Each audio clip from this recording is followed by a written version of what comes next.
നമസ്കാരം. നമ്മൾ ഇപ്പോൾ ഈ കഠോപനിഷത്തിൻ്റെ അവസാനത്തെ ഭാഗത്തേക്ക് വന്നിരിക്കുകയാണ്. 6-ാമത്തെ വല്ലി. വളരെ മനോഹരമായ ഒരു സങ്കല്പം, ഒരു കാൽപ്പനികത, ഒരു ഉദാഹരണമായി, അതായത് ഈ ലോകത്തെ ഒരു അരയാൽ വൃക്ഷത്തെ പോലെ, തലകീഴായിട്ടുള്ള അരയാൽ മരം പോലെ ആണ് ബ്രഹ്മത്തിൽ നിന്നും ഉത്ഭവിച്ച് ഇങ്ങനെ പടർന്ന് പന്തലിച്ചിരിക്കുന്ന ലോകം എന്നുള്ള ഒരു കൽപ്പന, ഒരു സങ്കല്പം ഉണ്ടാക്കിയിരിക്കുകയാണ്. ഊർദ്ധമൂലോ വാക്ശാഖ യേഷ അശ്വത്ഥ സനാതന തദേവം ശുക്രം തദ് ബ്രഹ്മ തദേവാമൃതമുച്യത്തെ തസ്മിൻ ലോകാശ്രിതാ സർവേ തതു നാത്യേതി കശ്ചന ഏതത് വൈ തത്. അപ്പോൾ മുകളിൽ വേരും താഴെ ശാഖകളുമായിട്ടുള്ള ഒരു അരയാൽ മരം, അത് ബ്രഹ്മം തന്നെയാണ്. അതിലാണ് എല്ലാ ലോകങ്ങളും ഇരിക്കുന്നത്. അമൃതം തന്നെയാണ്. അതിനെ ആർക്കും അതിക്രമിക്കാൻ കഴിയില്ല. ഇത് തന്നെയാണത്. അപ്പോൾ ഇവിടെ ഇത് തന്നെയാണ് അത് എന്ന് പറയുമ്പോൾ ഈ ലോകം തന്നെയാണ്, സംസാരം തന്നെയാണ്, ഈ കാണപ്പെടുന്ന നമ്മൾ അനുഭവിക്കുന്ന ഇന്ദ്രിയങ്ങൾക്ക് നമുക്ക് അനുഭവിക്കുന്ന ഈ ലോകം തന്നെയാണ് ബ്രഹ്മം. അത് ബ്രഹ്മം തന്നെയാണ് ഈ ലോകം എന്ന് പറഞ്ഞുകൊണ്ടാണ്.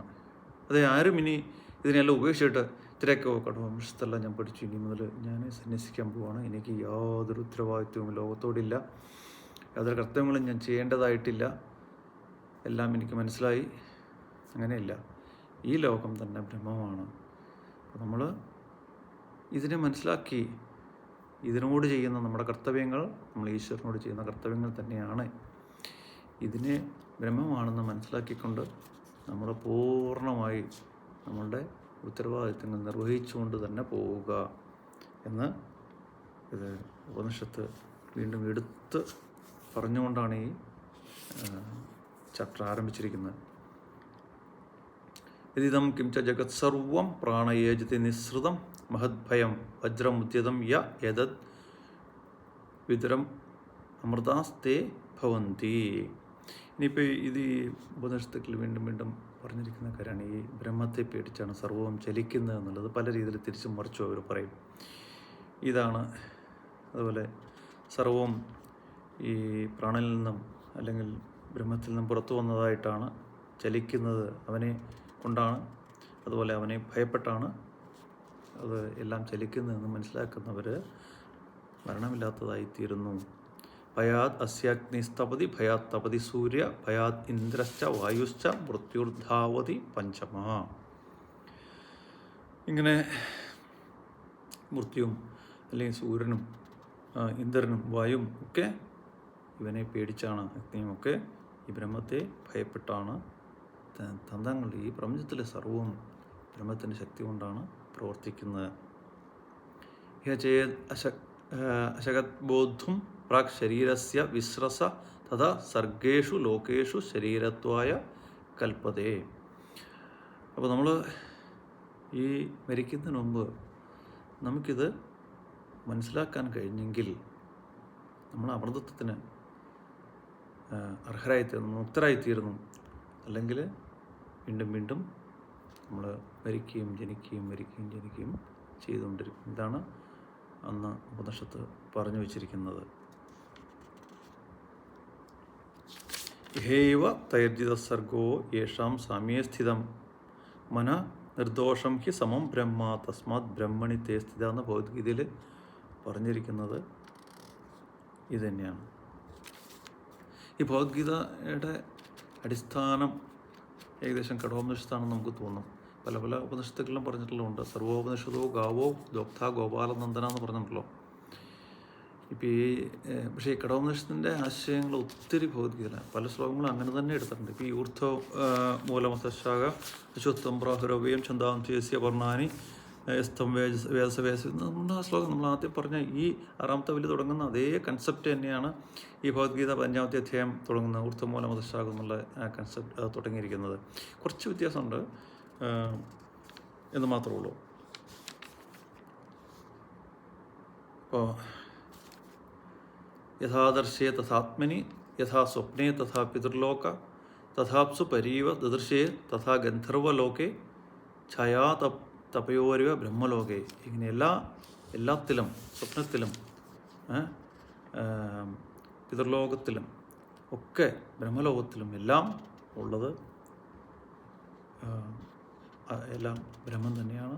ഇവിടെ എല്ലാം നമുക്ക് ആത്മാവിൻ്റെ ദർശനം ഉണ്ടാകും. ഇന്ദ്രിയാണാം പൃഥക് ഭാവം ഉദയാസ്തമയോ ചയത് പൃഥക് ഉത്പദ്യമാനാനാം മത്വാ ധീരോ ന ശോചതി. ഈ ഇന്ദ്രിയങ്ങളെല്ലാം തുടങ്ങുന്നതും അവ ഉണ്ടാകുന്നതും അസ്തമിക്കുന്നതുമെല്ലാം ആത്മാവിനെ ബാധിക്കുന്നില്ല എന്ന് നമ്മൾ മനസ്സിലാക്കുന്നവൻ അവന് ദുഃഖത്തിന് പാത്രമാവുന്നില്ല.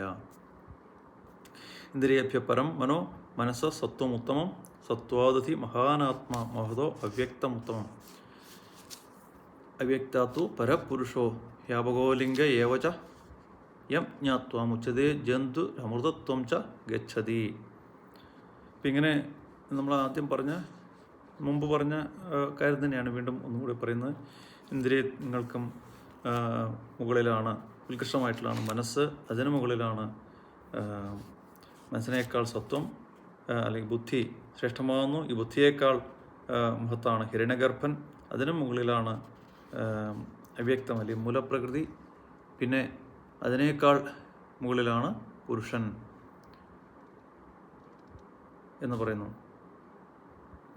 ഇതറിയുന്നതോടുകൂടി നമ്മൾ ആത്മാവിനെ നമ്മൾ അറിയുന്നതോടുകൂടി നമ്മൾ അമൃതത്വത്തിന് അർഹനാകുന്നു.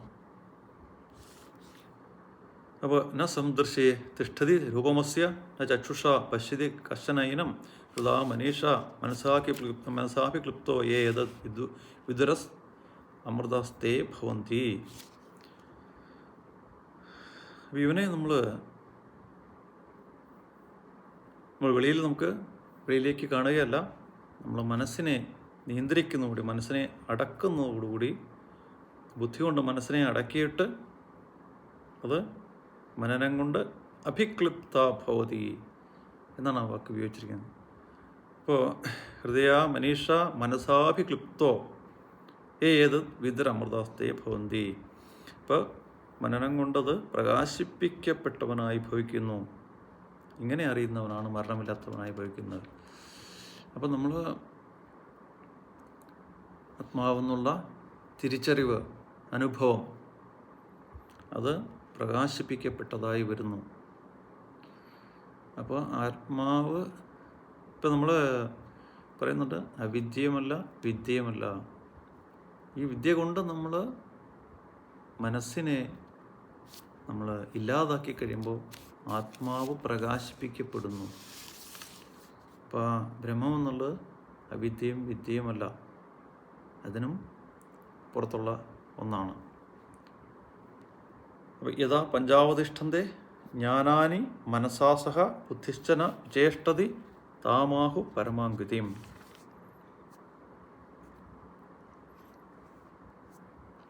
അപ്പോൾ നമ്മൾ മനസ്സ് നിശ്ചലമായി നിൽക്കുക, ഇന്ദ്രിയങ്ങൾ, മനസ്സ്, ബുദ്ധിയെല്ലാം നിശ്ചലമായിരിക്കുന്ന ആ അവസ്ഥ, അതാണ് നമ്മൾ പ്രാപ്യസ്ഥാനം.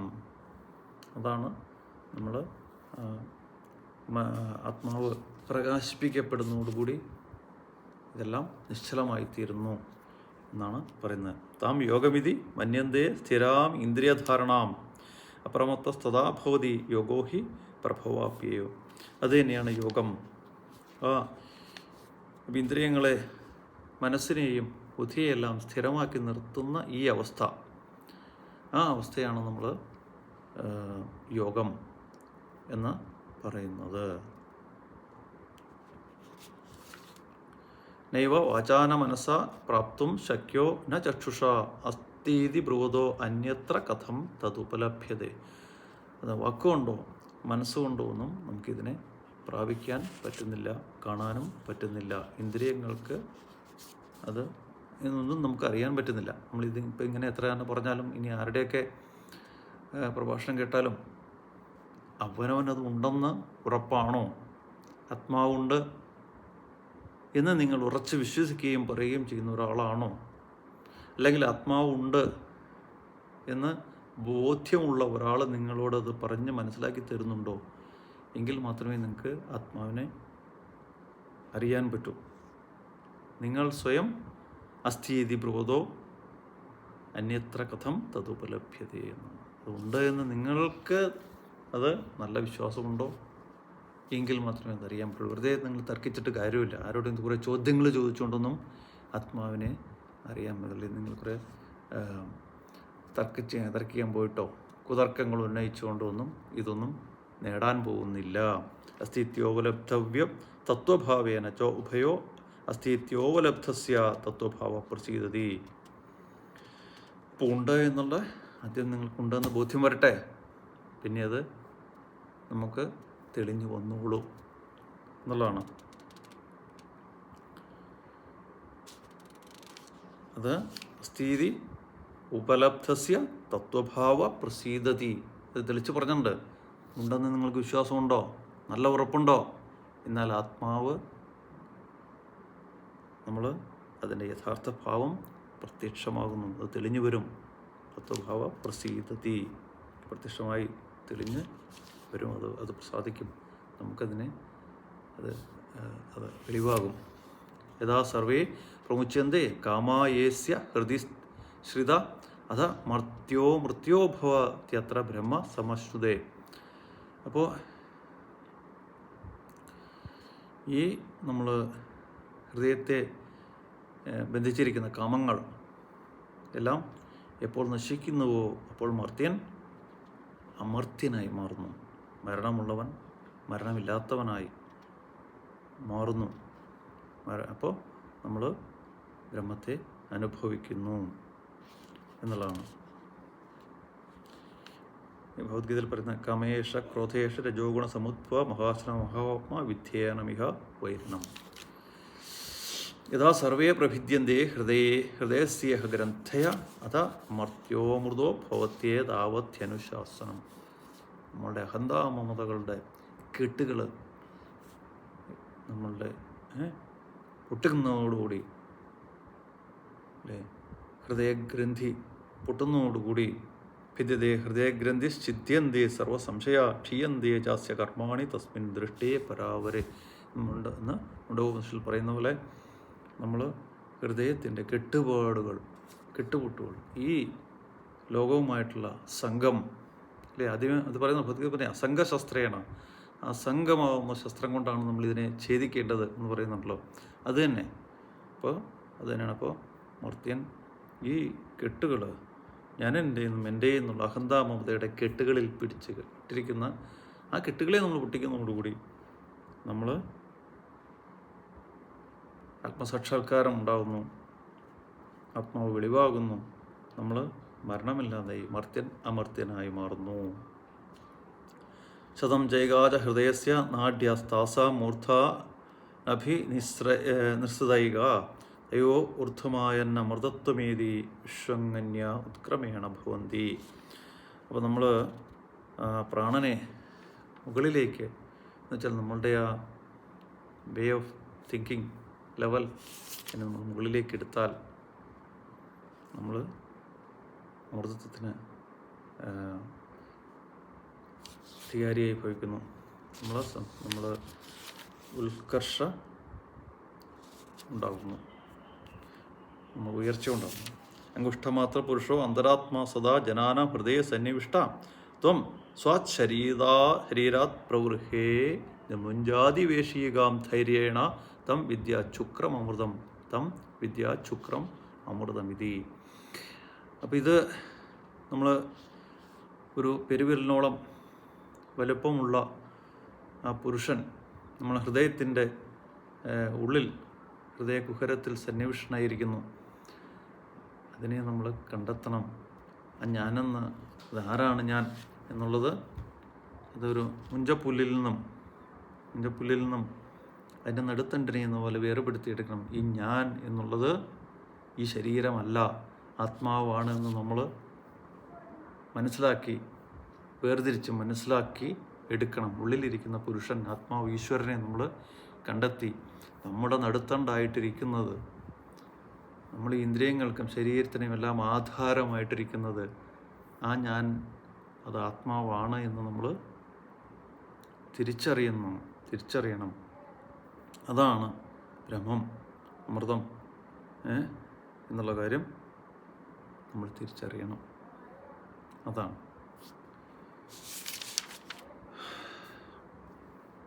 ഇത്രയേ ഉള്ളൂ. ഉപനിഷത്ത് തീർന്നു. പ്രോക്താം നചികേതോധ ലബ്ധ്വാ വിദ്യാമേതാം യോഗവിധിം ചകൃത്സ്നം ഭ്രമപ്രാപ്തോ വിരജോ ഭൂത് വിമൃത്യോരന്യോപ്യേവം യോ ഇദധ്യാത്മമേവം.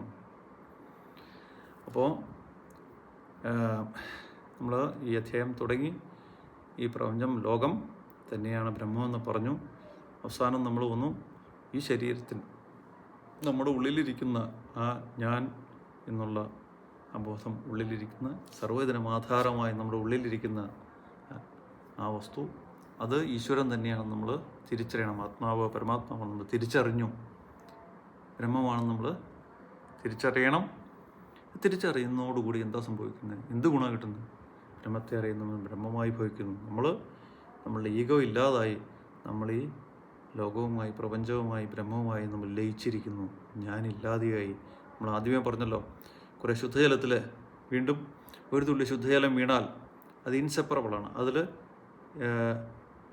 ഈഗോ, അതിൻ്റെ ഐഡൻറ്റിറ്റി ഇല്ലാതെയായി പോകുന്ന പോലെ തന്നെ നമ്മളുടെ അവസ്ഥയും അങ്ങനെ തന്നെ നമ്മൾ ഇല്ലാതെയായി ബ്രഹ്മമായി, അല്ലെങ്കിൽ എല്ലാമായി, ആ വലിയ ഒന്നായി നമ്മൾ മാറും ആണ് സംഭവിക്കുന്നത്.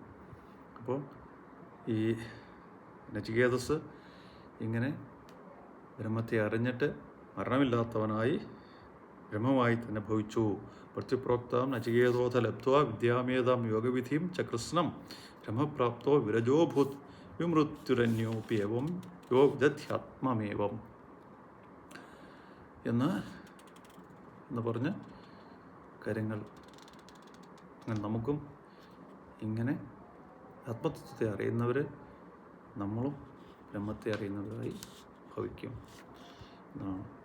ഓം സഹനാവോതു സഹനോ ഭുനക്തു സഹ വീര്യം കരവാവഹൈ തേജസ്വി നാവധീതമസ്തു മാ വിദ്യുഷാവഹൈ എന്നുള്ള ശാന്തി മന്ത്രമായിട്ട് അത് അവസാനിക്കുന്നു. ഓം ശാന്തി ശാന്തി ശാന്തി. അപ്പോൾ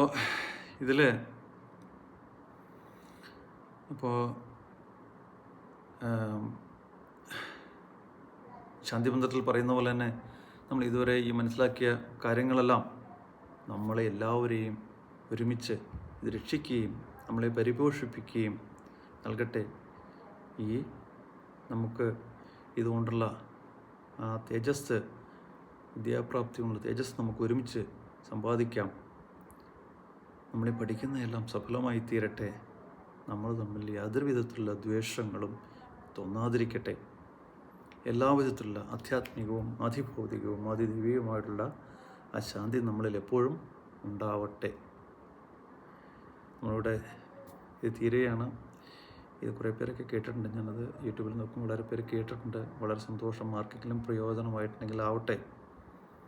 നമ്മൾ ഒരുപിടി ചാരമാകുന്നതിന് മുമ്പ് ലോകത്ത് ആർക്കെങ്കിലും എന്തെങ്കിലും പ്രയോജനമാണെങ്കിൽ ആയിക്കൊള്ളട്ടെ. പിന്നെ ഞാൻ സത്യം പറഞ്ഞ ഞാൻ ഇതിനെയൊന്നും ഒഫീഷ്യലായിട്ട് പഠിച്ചിട്ടുള്ള ആളല്ല. എൻ്റെ ഒരു പാഷൻ എന്നുള്ള രീതിയിൽ ഇത് പഠിക്കുന്നത് മാത്രമേ ഉള്ളൂ. നമ്മുടെ ഈ ഭാരതമാതാവ്, ഭാരതം ലോകത്തിന് നൽകിയിട്ടുള്ള ഈ വലിയ സംഭാവന എന്നുള്ള നേഹ നാനാസ്തി കിഞ്ചന എന്ന് പറഞ്ഞ നമ്മളുടെ ഈ സംസ്കാരത്തെ നമ്മൾ മനസ്സിലാക്കണ്ടേ. ഇവിടെ പലതായിട്ടൊന്നുമില്ല, ഒന്ന് മാത്രമേ ഉള്ളൂ എന്ന് വിളിച്ചു പറയുന്ന ഈ ഉപനിഷത്തുക്കളെ നമ്മൾ മനസ്സിലാക്കണ്ടേ. ജനിച്ചു വീഴുന്ന ഉടനെ സ്വന്തം അമ്മയെ നോക്കി നിന്ദയോടെ പല്ലിളിച്ച് കാണിക്കുന്ന മക്കളാകാതിരിക്കട്ടെ. നമ്മൾ ഈ ഭാരതാംബയുടെ സൽപുത്രരായി അമ്മയോടുള്ള സ്നേഹത്തോടെ ബഹുമാനത്തോടെ ജീവിക്കുന്ന നല്ല പുത്രന്മാരായി തീരാൻ നമുക്ക് കഴിയട്ടെ. അപ്പോൾ